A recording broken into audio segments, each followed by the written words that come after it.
yardan ayrı düştü, can candan ayrı düştü. Gel gör içim yanıp pişti, neylerin neylerin.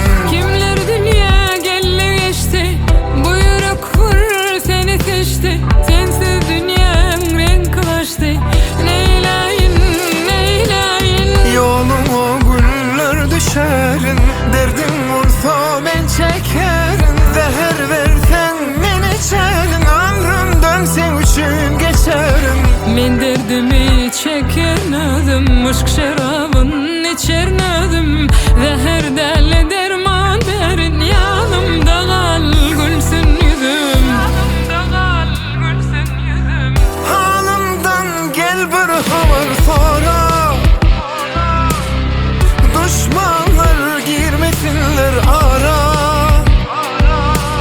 Çöllü kalana su sonra, sen sevdiğim bana sonra.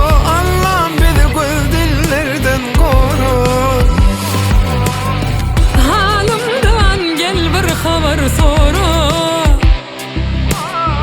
düşmanlar girmesinler ara. Çölle kalana su sonra, sensizliğim bana sonra. Allah'ım bizi gözlerden koru.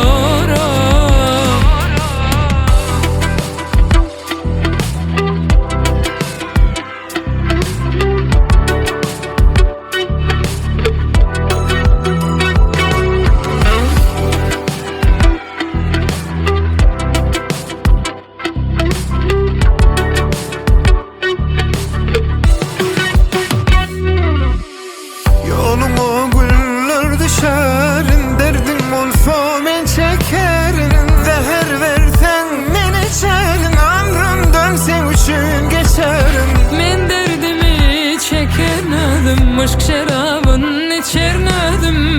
Zehir derle derman